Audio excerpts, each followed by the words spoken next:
오늘 설교 제목은 평범한 사람들의 특별한 이야기입니다. 오늘은 2022년도 마지막 금요 예배입니다. 오늘 올해 마지막 금요 예배를 드리면서 몇 가지 감사할 것들이 참으로 많은 것 같습니다. 첫째로 그것은 사랑 희락합평교구가 성갑창제 1등을 해서 우리가 우승기를 또한 갖고 왔습니다. 그런데 사랑 희락합평교가 대상을 차지해서 제가 킨즈에 갈 때마다 제가 이렇게 인사를 받습니다. 축하드린다고. 제가 사랑 희락합평교구를 대신해서 제가 이렇게 축하를 지금 받고 있습니다. 제가 오히려 그분들에게 한턱을 써야 될 그런 분위기입니다. 또한 마지막 금요 예배를 마무리할 수 있도록 또 저에게 기회를 주시고 또 특권을 주신 하나님께 또한 감사를 드립니다. 여러분, 온 한 해를 우리가 되돌아보니까 숨가쁘게 우리가 달려온 것 같습니다.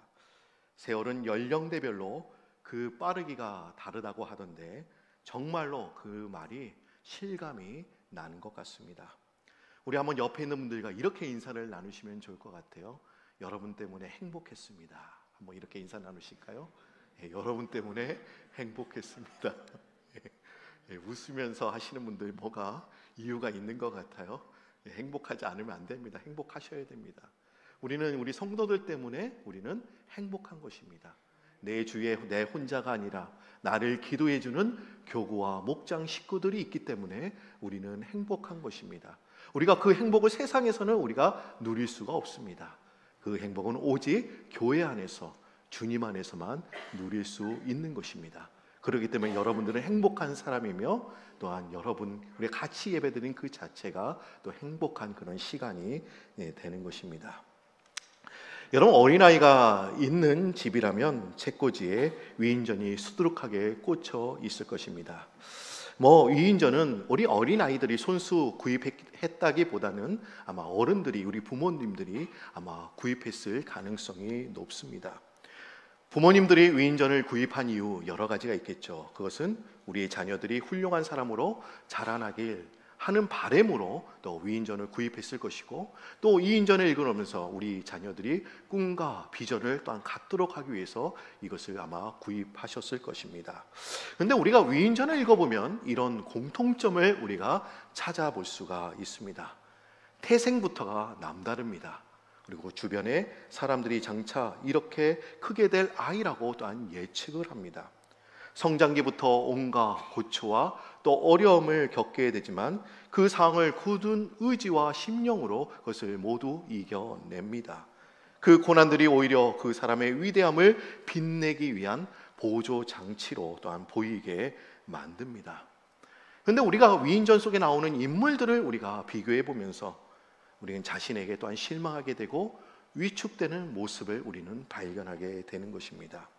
우리는 실망과 좌절을 우리가 경험하지만 그 비교 속에서 우리가 그런 상황을 우리가 경험하게 되지만 여러분, 절대로 그럴 필요는 없습니다. 그 이유는 그들 또한 우리들처럼 완전하지 않기 때문입니다.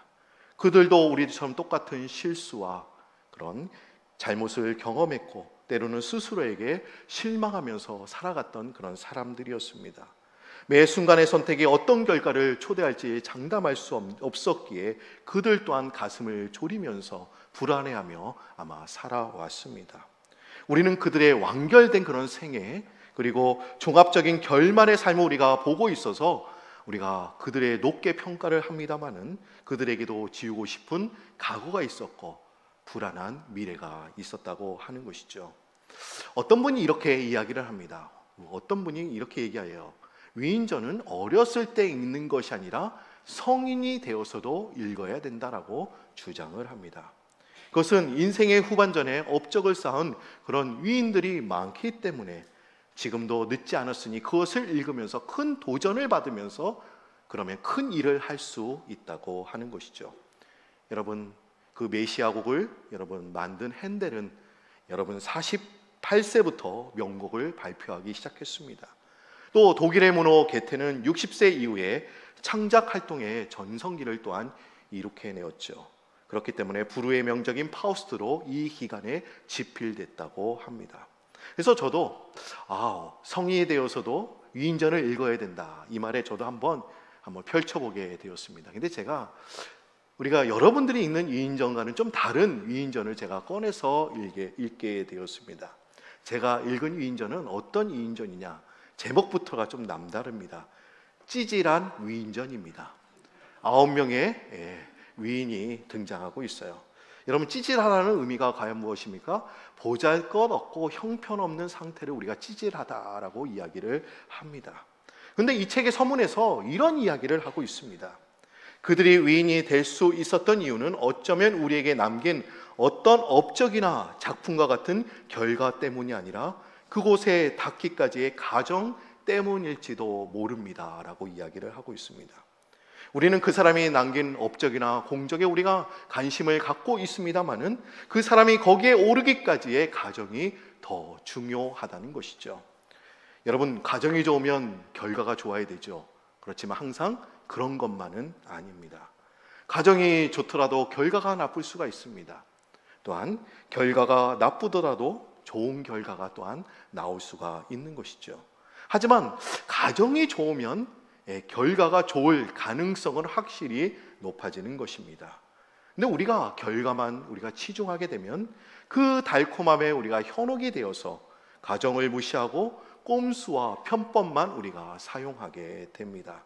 그렇게 된다면 한두 번 그냥 운 좋게 성공할 수는 있겠지만 계속 자신을 지탱해 줄 수 있는 지속 가능한 힘을 얻기는 힘들어지게 됩니다. 여러분, 디모데전서 4장 15절 말씀을 보시면 디모데는 우리들에게 이렇게 권고하고 있습니다. 우리가 이 말씀을 다 같이 읽어보도록 하겠습니다. 이 모든 일에 전심전력하여 너의 성숙함을 모든 사람에게 나타나게 하라 라고 이게 말씀하고 있습니다. 성경에서도 우리의 믿음의 성숙함을 모든 사람에게 나타내라 이렇게 말씀하고 있습니다. 근데 이 성숙이라는 것은 여러분, 성장이라는 과정을 통해서만 도달할 수 있는 것입니다. 단시간 안에 도달할 수 있는 게 절대로 아닙니다. 여기에 계시는 성도님들이 성장이라는 과정을 중요하게 여기셔서 이제 다가오는 때묻지 않는 새해에 더욱더 성숙해지시는 우리 프라미스 성도님들이 되시기를 주님의 이름으로 축원드립니다. 여러분, 성경을 보시면 많은 위인들이 등장하고 있습니다. 그 중에서도 사사기를 보시면 꼭 우리가 위인전을 꼭 읽는 것만 같습니다. 여러분, 사사기를 보시면 여러 명의 사사가 등장하고 있죠. 정확히 12명의 사사가 등장하고 있습니다. 여러분, 이 사사는 히브리어로 뭐라고 말하냐? 쇼페트라고 말합니다. 그런데 이 말의 뜻은 무엇이냐? 재판관이라는 뜻을 또한 갖고 있습니다. 과연 사사는 어떤 일을 감당했습니까? 전시에는 맨 앞에서 군사들을 또한 지휘하여 전쟁을 이끈 주역이었습니다. 평시에는 백성들의 고민을 또한 들어주면서 문제를 해결해주는 그런 재판관의 역할을 감당하기도 했습니다. 뿐만 아니라 제사장과 선지자 역할을 감당한 사람이 사사였습니다.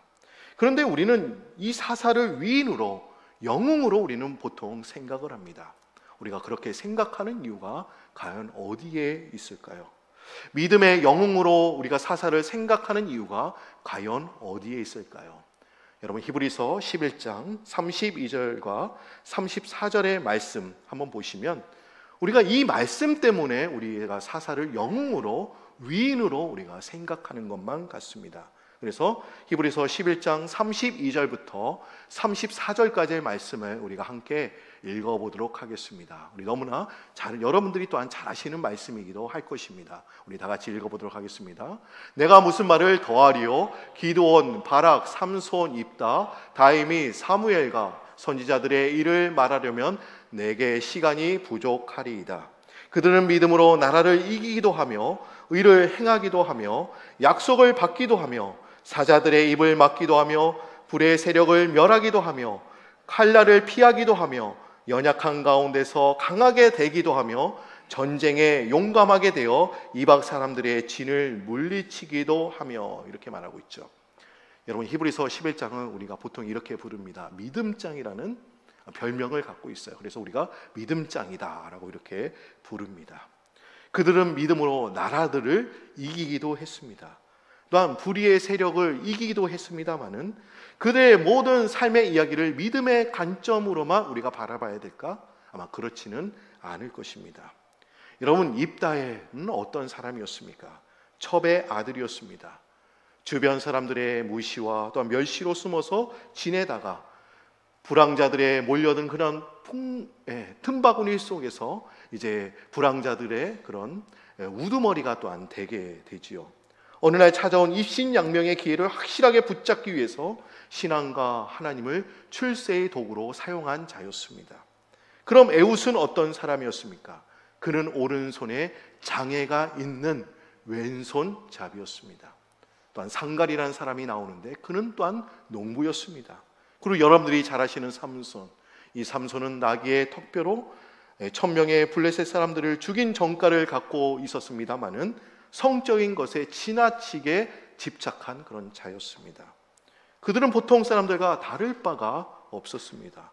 오히려 어떤 점에서는 우리들보다 더 결정과 흠이 더 많은지도 모릅니다.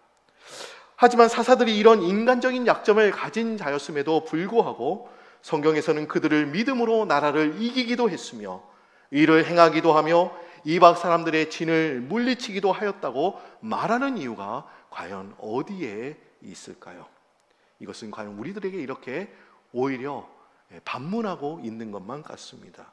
그들이 어떻게 연약한 가운데서도 강하게 되어 그런 일을 할 수 있었는가를 오히려 우리들에게 질문하고 있는 것만 같습니다. 하나님이 원하시는 사람이란 어떤 사람일까요? 타고난 그런 영웅이 아닙니다. 연약한 부분을 또한 인정하면서도 그것을 강점으로 바꾸어 나가는 믿음의 사람, 그런 사람을 하나님께서 원하신다는 것이죠. 그렇기 때문에 하나님은 항상 믿음의 사람, 자신의 연약한 부분을 철저히 하나님 앞에 인정하면서도 그 약점을 강점으로 바꾸어 나가는 그런 사람을 하나님께서는 지금 찾고 계시고 기다리고 계시는 것입니다. 12명의 사사들 중에 너무나 우리와 비슷한 사사가 오늘 본문 말씀에 등장하고 있습니다. 그 사사의 이름은 돌라와 야일입니다. 여러분, 이 돌라는 이스라엘의 6번째 사사가 됩니다. 그리고 야일은 7번째 이제 사사가 됩니다. 돌라와 야일의 삶을 또한 사역을 1절부터 5절까지 또한 좀 짧게 지금 기록하고 있습니다. 짧게 기록한 이유로 우리는 보통 이런 생각을 할 수가 있을 것 같습니다. 이 사람들은 좀 시시한 사람들이어서 남다르고 특별한 일을 한 적이 없어서 성경에서 이렇게 짧게 기록해 놓았구나라고 우리가 생각할 수가 있게 되는 것이죠. 여러분들도 그렇게 생각하십니까? 짧게 기록했다고 해서 형편없고 많이 기록했다고 해서 훌륭한 그런 사람일까요? 절대로 그렇지는 않을 것입니다. 오늘 읽은 본문 사사기 10장 1절부터 5절까지의 말씀을 한번 우리의 목소리로 한번 읽어보도록 하겠습니다. 여기의 말씀은 여러분들이 별로 읽어보지 않았기 때문에 한번 읽어보면 좋을 것 같습니다. 제가 1절을 여러분들이 2절을 그리고 제가 3절 여러분들이 4절을 5절은 한 목소리로 한번 읽어보도록 하겠습니다. 아비멜렉의 뒤를 이어서 이사갈 사람 도도의 손자 부하의 아들 돌라가 일어나서 이스라엘을 구원하니라. 그가 에브라임 산지 3일에 거주하면서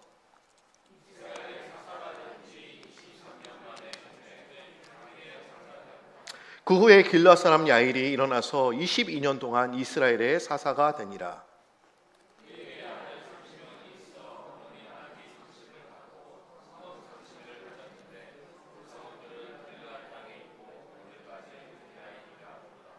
예, 5절 한 목소리 있습니다. 야일이 죽음에 가몬에 장사되었더라. 여러분들이 이 본문을 읽으면서 자연스럽게 떠오르는 생각이 무엇입니까? 평범해도 너무 평범하다. 내세울 것이 아무것도 없다. 아마 여러분들이 이렇게 생각할 것입니다. 여러분, 두 사사들이 활동한 이 시기에는 특별한 역사적인 그런 사건이나 사사들의 개인적인 업적도 기록되어 있지 않습니다. 여러분, 돌라의 경우는 단 2절이고 야일의 경우는 단 3절만 기록되어 있습니다. 하지만 그것은 그들이 아무 일도 행하지 않았다라는 그런 의미는 아닐 것입니다. 1절 말씀 보시면 돌라 갈 일은 무엇입니까? 이스라엘을 구원했다라고 지금 말하고 있죠. 그리고 3절 말씀을 보시면 야일은 이스라엘의 사사가 되었다라고 말씀하고 있습니다. 또 두 사사의 말년도 너무나 평범합니다. 그들을 장사 지낸 것에 대한 기록도 2절과 5절 말씀에 이렇게 기록되어 있는데 그냥 하나의 서술어로 이렇게 되어 있습니다. 장사되었더라라고 기록되어 있습니다. 여러분, 평범하게 말년을 마무리한 지도자의 삶이 어쩌면 더 아름다운지 모릅니다. 우리가 한국의 상황을 보면 그렇죠. 우리 지도자의 말년들이 항상 어떻습니까? 항상 감옥에 가 있어요. 근데 오히려 평범하게 말년을 마무리한 지도자의 삶이 얼마나 좋은지 아름다운지 모릅니다. 근데 우리는 되게 평범한 것에는 별로 관심을 갖고 있지 않습니다. 우리는 기드온과 입다, 삼손은 우리가 다 기억을 합니다. 그런데 돌라와 야일을 기억하는 사람은 별로 많지 않습니다. 심지어는 그 사람이 성경에 등장하냐고 오히려 질문하는 사람도 있을 것입니다. 여러분, 우리가 유명하다는 것과 위대하다는 것은 여러분 항상 일치하는 하는 것이 아니죠. 유명하다고 해서 항상 위대한 것은 절대로 아닙니다. 오늘 본문 앞장에 누가 나오고 있냐? 아비멜렉이 또한 나오고 있습니다. 아비멜렉은 여러분 성도님들에게 더 친숙할 것입니다. 아마 돌라와 야일은 아비멜렉과는 비교할 수 없을 정도로 더 훌륭한 그런 사람이었습니다. 항상 세상을 떠들썩하게 만들어야 여러분 항상 훌륭한 것은 절대로 아닌 것이죠. 오늘 본문을 통해서 하나님께서 이 돌라와 야일의 이야기를 하시는고자 하는 그 이유가 과연 무엇일까? 여기에 나오는 메시지가 과연 무엇일까? 평범해도 너무나 평범한데 특별한 것이 없는데 왜 주님께서는 우리들에게 말씀하시는 것일까요? 여러분, 저는 여러분들에게 이렇게 말씀을 드리고 싶습니다. 하나님은 특별한 일에만 관심을 가지시는 것이 아닌 평범한 이야기도 관심을 가지신다는 것입니다. 그리고 평범한 사람들의 이야기를 하나님은 특별한 이야기로 보신다는 것입니다. 우리가 지금 하던 일, 이 사역들 누가 보면 다 평범합니다. 그러나 하나님의 눈으로, 영적인 눈으로 본다면 그것이 평범한 것이 아니라 특별한 그런 일로 보시겠다라고 지금 말씀하고 계시는 것이죠.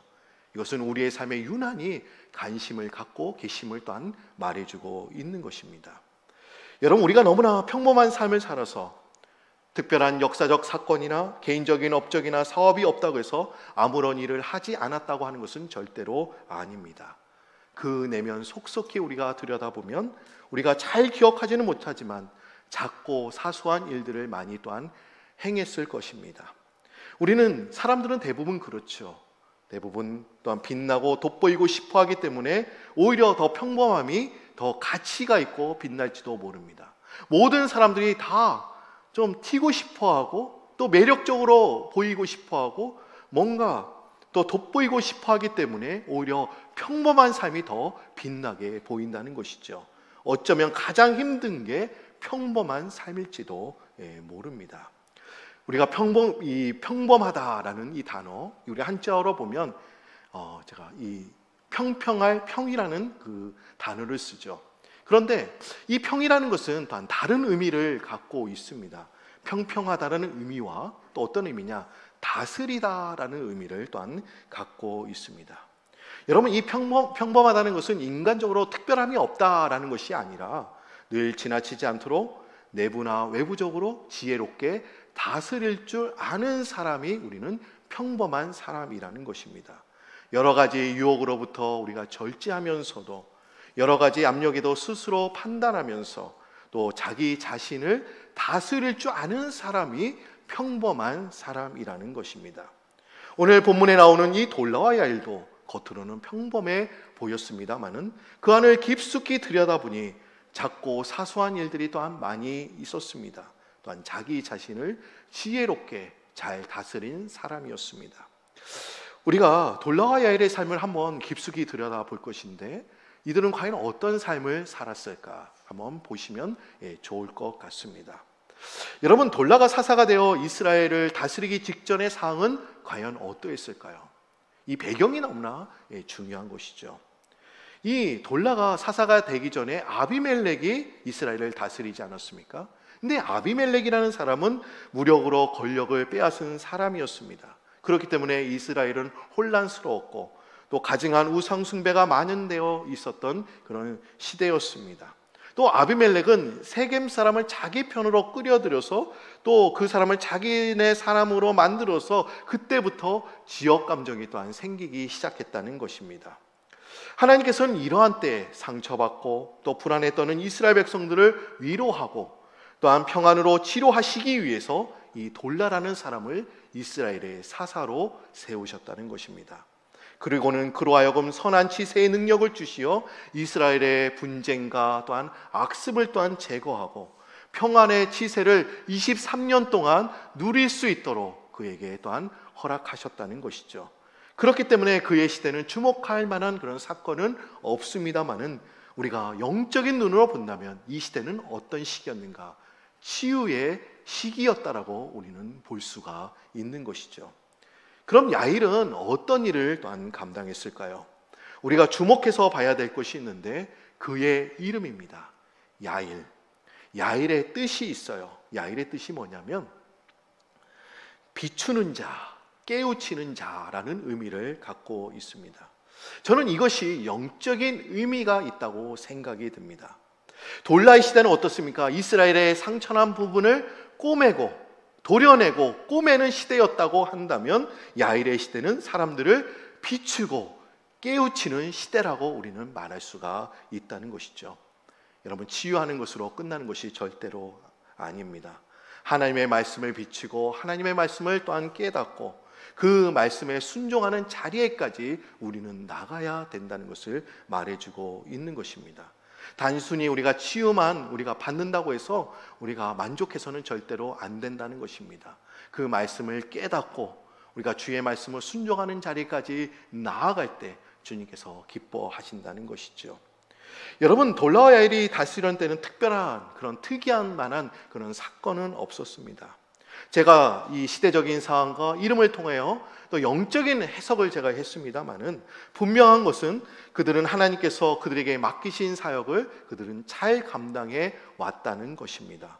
돌라는 23년 동안 또 야일은 22년 동안 자신의 사역을 잘 감당했던 것이죠. 하나님께서는 이 평범해 보이는 사람들을 통해서 이스라엘의 45년 동안 평화를 또한 허락하셨다는 것입니다. 여러분들이 잘 아는 존경하는 대통령이 있죠. 미국의 16대 링컨 대통령이 이런 이야기를 했습니다. 하나님은 평범한 사람들을 제일 사랑하십니다.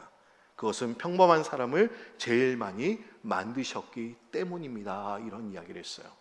하나님은 우리를 사랑하신다는 겁니다. 평범한 사람, 특별한 사람을 사랑하시는 것이 아니라 평범한 사람들을 많이 만드셨기 때문에 우리를 사랑하신다는 겁니다. 아마 이 자리에 계신 분들은 무언가 특별하고 위대한 일을 원하는 분들이 분명 계실 것입니다.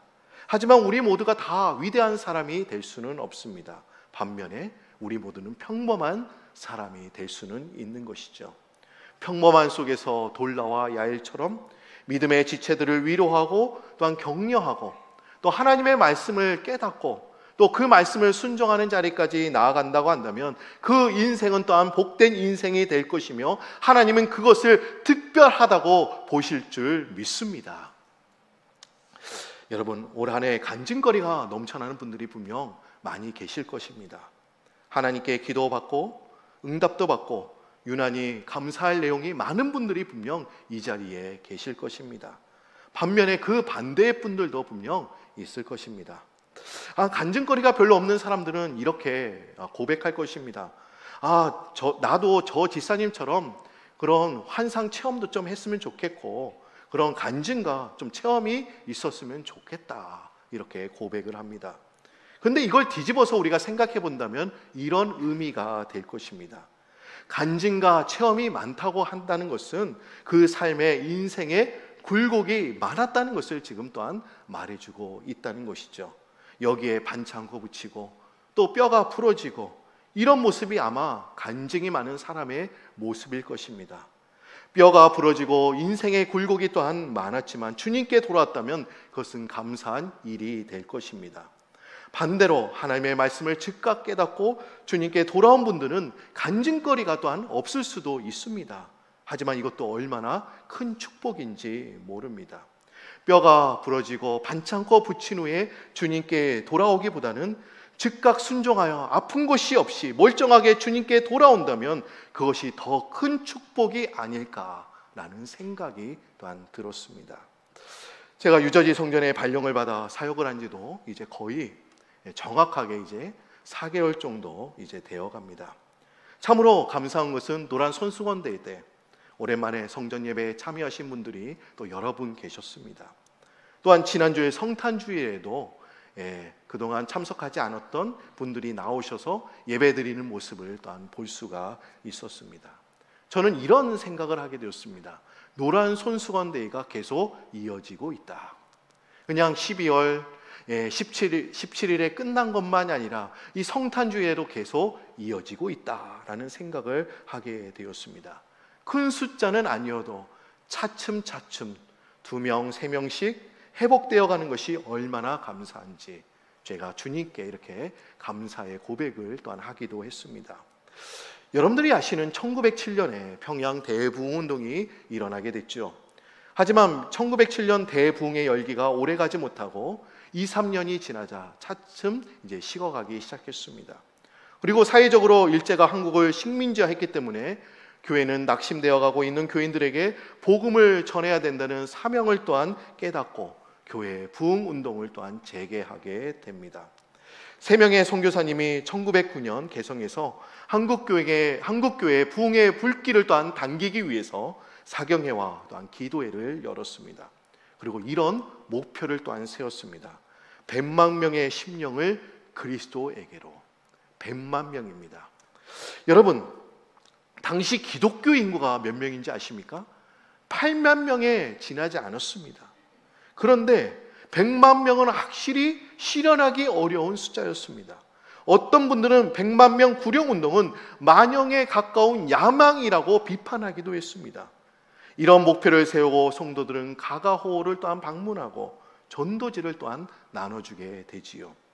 많은 전도자가 필요했기 때문에 성도님들이 전도의 날을 정하고 이때부터 날연보 운동이 시작되었습니다. 우리가 예배가 시작되면 우리가 봉헌을 드리는 시간도 있습니다마는 날을 바치겠다는 날연보 순서가 있었던 것입니다. 저는 15세를 또한 바치겠습니다. 저는 1년 중에 한 달을 주님께 바치겠습니다. 그 한 달이라는 시간은 오직 주님을 위해서만 드리는 것입니다. 여러분, 이 운동을 연말에 정리하게 되었습니다. 그런데 결과는 과연 어떠했을까요?